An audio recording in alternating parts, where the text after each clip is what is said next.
Todas las artes reunidas en un solo lugar. Araceli Ardón se traslada para descubrir dónde nacen, cómo son, cómo trabajan, desde dónde trabajan y quiénes las hacen. El origen de las artes. Estamos en la Plaza Cristal, donde se encuentra el estudio del maestro Prudencio Bilbao. Hoy nos va a hablar de su faceta como escritor. Él que es un músico, ejecutante, pianista, profesor de música y también escultor. Porque en los artistas con frecuencia se dan estas varias maneras de vivir el arte de forma simultánea. Nos va a contar los secretos de su narrativa. Vamos a llegar a su estudio.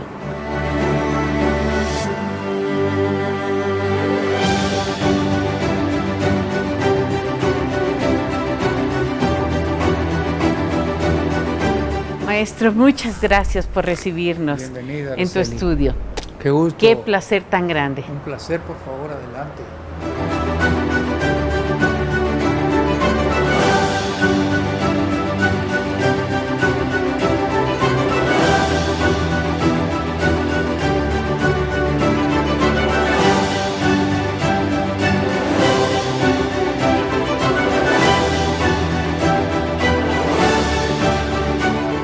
Maestro Prudencio Bilbao, tú te defines como escritor con tu apellido.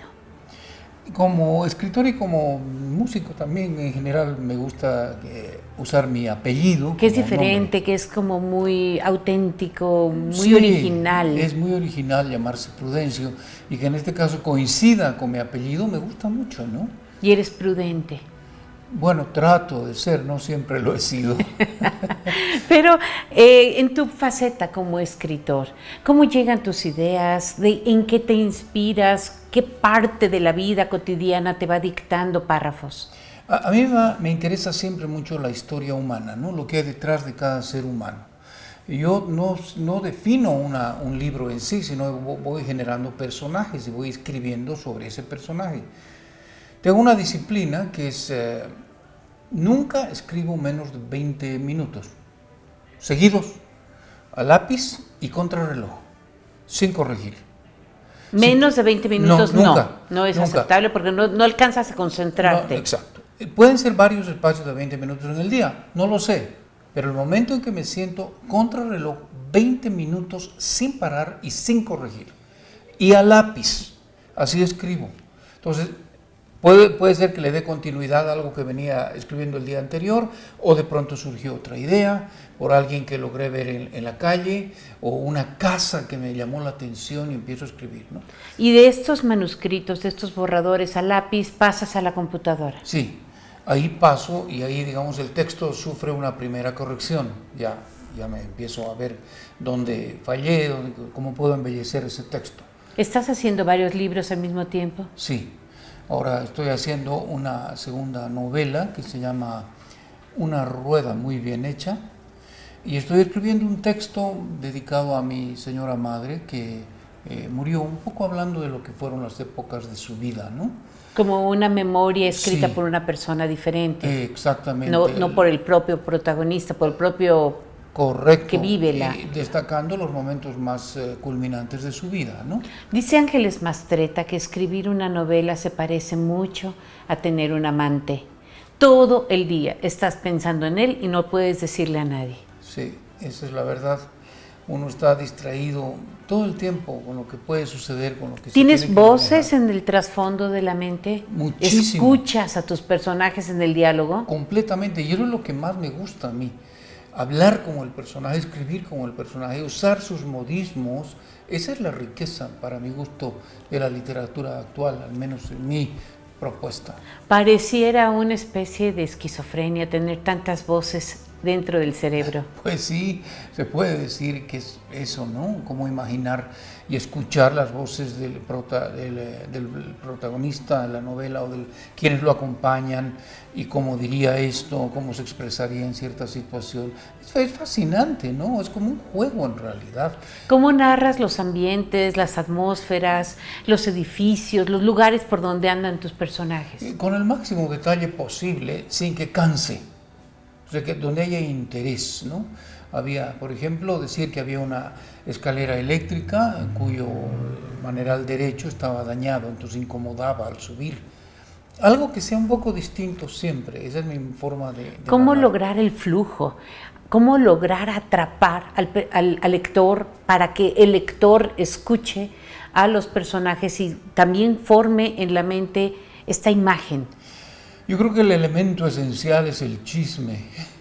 Yo siempre he dicho que es lo que atrapa al ser humano.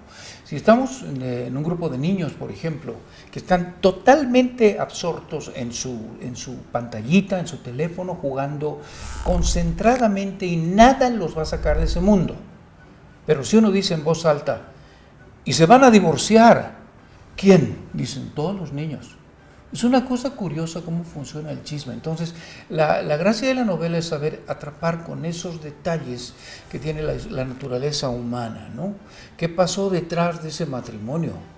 Se dice, fueron muy felices el día de su vida, el día de su boda, perdón, hasta muchos años después cuando surgió un personaje. Ahí dejas a la gente atrapada, ¿no? Esa es la clave para mi gusto. ¿Cómo recuerdas tu infancia? ¿Cómo era ese niño en Bolivia? ¿Era un niño atento a lo que ocurría a su alrededor? Yo era un niño profundamente inquieto, digamos que molestosamente inquieto, muy sometido a la autoridad de mi padre, que ejerció conmigo, bueno, hay dos personas en mi vida que ejercieron control con la mirada, mi padre y Jesús. En serio, me manejan con la mirada. Y para mí fue una figura muy, muy difícil de vencer, la de mi padre, porque él fue pues, un destacado profesionista, un hombre muy dedicado al estudio, un hombre que hablaba bien, además tenía una presencia hermosa. Mi padre era realmente muy guapo, qué lástima que no le haya heredado yo ni el 10% de su belleza. Pero él era una autoridad absoluta en el hogar y conmigo, que era el mayor de los hombres, más todavía. Entonces mi infancia juega un poco entre lo que fue la rebeldía y el sometimiento a esa gran autoridad. ¿Y tu madre, la imagen del amor? Sí, mi madre mucho más flexible y comprensiva. Me dejaba ser un poco más. Por eso le agradezco tanto, ¿no? Ella siempre estuvo de mi lado en todos mis problemas, que fueron varios. ¿Cómo nutres tu literatura? ¿Qué libros has leído? Bueno, a mí me gusta mucho la literatura latinoamericana, aunque yo leo todos los días yo leo El Quijote, todos los días. Vuelves a las raíces, el territorio de la Mancha. Me encanta esa forma de redacción.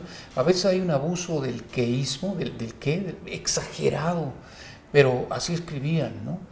Me gusta mucho también los liminar, por eso en mi novela, en Valeria sin amor, en cada capítulo hay un liminar, y donde dice qué va a pasar en el capítulo. Eso también es un factor de atracción del lector, un poco avisarle qué es lo que va a leer, porque de por sí vivimos tan apurados que queremos todo más rápido, ¿no? Es como un promocional en la televisión. Exactamente, esto es lo que va a ocurrir en el capítulo y se puede leer en cada capítulo lo que va a ocurrir. ¿Cómo combinas tu trabajo en la música como pianista, como ejecutante de diferentes instrumentos, como profesor de música, con la literatura? Bueno, esto es bastante pretencioso decir que soy todo eso, ¿no? Pero es una realidad también, porque soy muy inquieto en la música, siempre he sido músico, pero no he dejado de hacer otras cosas. Como escultura. Como escultura también. Y como todos los días escribo, pues también se me hace justo tener espacios donde pueda verse esa producción. ¿Vas escribiendo cuando te bañas, cuando vas manejando, cuando te estás arreglando, cuando vas comiendo? ¿En la mente vas formando párrafos? Valeria sin amor la acabé en el camión, básicamente. En el autobús. En el autobús es donde más escribí Valeria, porque era un recorrido muy largo el que hacía, entonces aprovechaba de escribir a mano. Fue maravilloso ese espacio en el transporte, ¿no? Entonces estoy todo el tiempo, si estoy escribiendo, incluso anoto en el teléfono, pero prefiero siempre apuntar a lápiz. fragmentos, frases que se me ocurren, que pueden ir y las aprovecho, ¿no? Hay gente en la calle que va caminando por una banqueta y para ti son la inspiración para un personaje. Sí, especialmente la gente marginada, ¿no? Me da mucho dolor ver a un niño que está con su mamá pidiendo limosna en el semáforo, ¿no? Esto puede sonar muy tradicionalista, muy que todo el mundo lo ha dicho, sí, un lugar común si quieres, pero sí me afecta a mí muy hondamente ver una mamá con sus 2 hijos pidiendo limosna en el semáforo, por la historia que hay detrás, ¿no? ¿Por qué llegó a eso?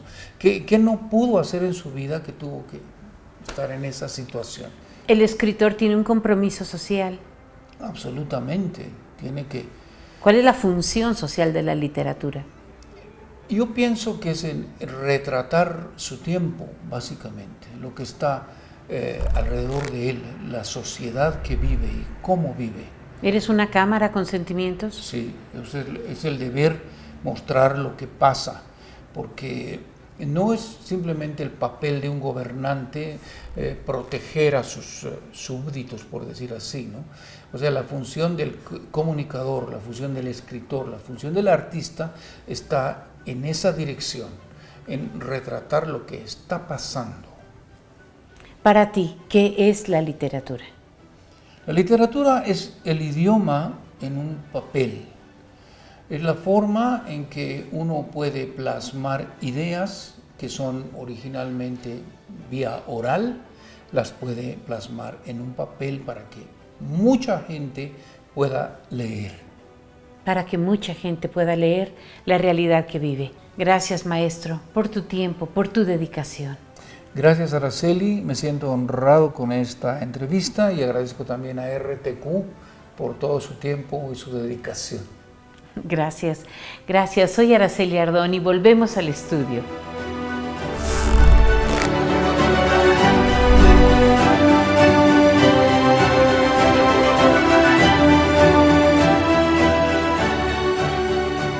En un momento regresamos a El origen de las artes.